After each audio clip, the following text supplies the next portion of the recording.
अच्छा, tech innovation की बात कर रहे हैं, एआई की बात कर रहे हैं, तो इंडिया के अंदर रियल एस्टेट के अंदर एआई नहीं आ रहा है, जबकि यूएस में रियल एस्टेट के अंदर एआई है। तो क्या डिफरेंस है? क्यों नहीं आ पा रहा है रियल एस्टेट के अंदर एआई? एग्जैक्टली तो जैसे मैं खुद रियल स्टेट में और ये सब में काम करता हूँ, जहाँ मैं जेन एआई प्रोडक्ट्स रियल स्टेट में लगाता हूँ। मैं इसमें थोड़ा डीप में जाना चाहूँगा। अगर आप देखें तो रियल स्टेट, फाइनेंस, लॉजिस्टिक्स, ये सब थोड़े ट्रेडिशनल बिजनेसेस हैं। These are more like I would say कि इसमें लोग बहुत जल्दी डिजिटाइज नहीं होते हैं। आज भी आप प्रॉपर्टी खरीदने जाओ, ये तो अभी आपका ई स्वातु है और ई खाता है, ये सब आ रहा है। आज भी थोड़ा प्रॉपर्टी खरीदना हो थोड़ा अंदर में, तो आज भी आपको पेपर लेके जाना पड़ता है बाबू के पास, अधिकारी के पास, भाई साइन कर दो, और वो पेपर में ही रह जाता है। कल को पेपर बदल भी दिया जाता है, कल को 10 तरीके के जो है वाद विवाद भी हो जाती है इन चीजों पे, राइट? तो क्यों नहीं आ पा रहा है? इसलिए नहीं पा रहा है, अगर मैं बताऊँ अपनी कंपनी का, तो मैं क्या करता हूँ, हम लोग क्या करते हैं कि हम लोग जो है यूएस का डिफरेंट रियल एस्टेट का डेटा माइन करते हैं, जो कि इंडिया में संभव नहीं है। इंडिया में बहुत सारी कंपनीज़ आई हैं, गई हैं रियल एस्टेट में, बट किसी ने इसको क्रैक भी नहीं किया ठीक से। मैं स्पेसिफिकली थोड़ा-सा डीप में जाऊँगा अपनी कंपनी के बारे में बताने के लिए कि हमारी कंपनी क्या करती है, यूएस में डिफरेंट लेयर्स ऑफ हायरार्की है। आपके सबसे छोटे होते हैं कम्युनिटीज़ और विलेजेस, उसके ऊपर हो गया सिटीज़, म्युनिसिपैलिटीज़, फिर काउंटीज़ हो गई, फिर मेट्रोपॉलिटन स्टैटिस्टिकल एरियाज़ हो गया और माइक्रोपॉलिटन स्टैटिस्टिकल एरियाज़ हो गया, फिर उसके ऊपर हो गया state. US is a federal country, मतलब यूएस जो है आपका इंडिया की तरह नहीं है। यूएस टूट सक इट्स अ यूनाइटेड स्टेट्स, ये टूट सकता है। हर स्टेट का अपना लॉ है, कैलिफोर्निया का अपना लॉ है, राइट? राइट? कैलिफोर्निया में कुछ लीगल है तो कुछ कहीं और लीगल नहीं है। कैलिफोर्निया में आपको पता होगा कि वीड लीगल है, राइट? लेकिन वो हर जगह लीगल नहीं है और उनका अपना अलग-अलग ये है। तो they run in different way. और फिर कंट्री आपका US as a whole country, उनका अपना गवर्नमेंट है, कांग्रेस कहते हैं, कांग्रेस है उनका। इंडिया में थोड़ा-सा सिमिलर स्ट्रक्चर है, बट डिफरेंस क्या है? डिफरेंस है ब्यूरोक्रेसी में। यूएस में आपका एक-एक मीटिंग, एक-एक चीज़ डिजिटाइज़ होता है, रिकॉर्ड होता है। हम और आप कम्युनिटी मीटिंग में, टाउन हॉल में बैठ के बात कर रहे हैं, वो वीडियो रिकॉर्ड होगा, एक बंदा नोट्स लेगा, मिनट्स बनाएगा और उसको, जैसे यहाँ पे राइट टू इंफॉर्मेशन एक्ट है, राइट? वहाँ पे फॉय एक्ट है।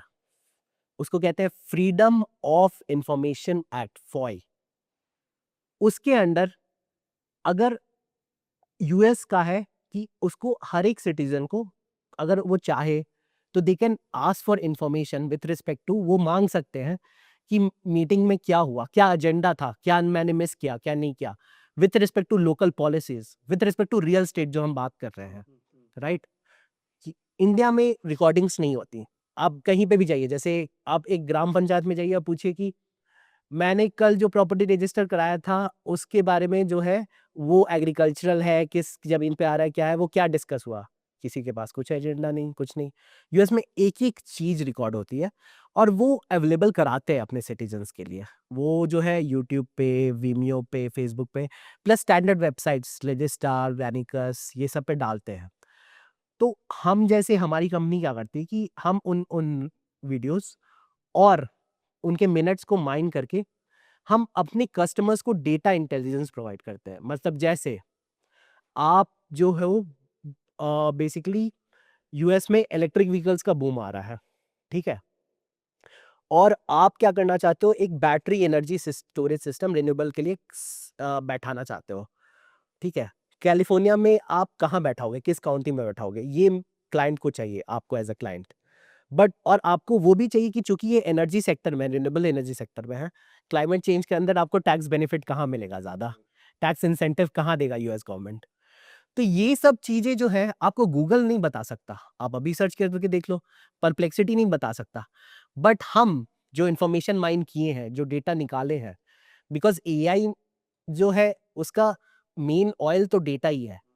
तो जो डेटा निकाले हैं, जो डेटा माइन किए हैं, उस डेटा को हम लोग फीड करके, ठीक है, उस पे इंफॉर्मेशन रिट्रीवल पाइपलाइन बना के और उसको चैट जीपीटी के थ्रू और डिफरेंट एलएलएम्स के थ्रू उससे इंफॉर्मेशन निकाल के अपने कस्टमर्स को बेचते हैं।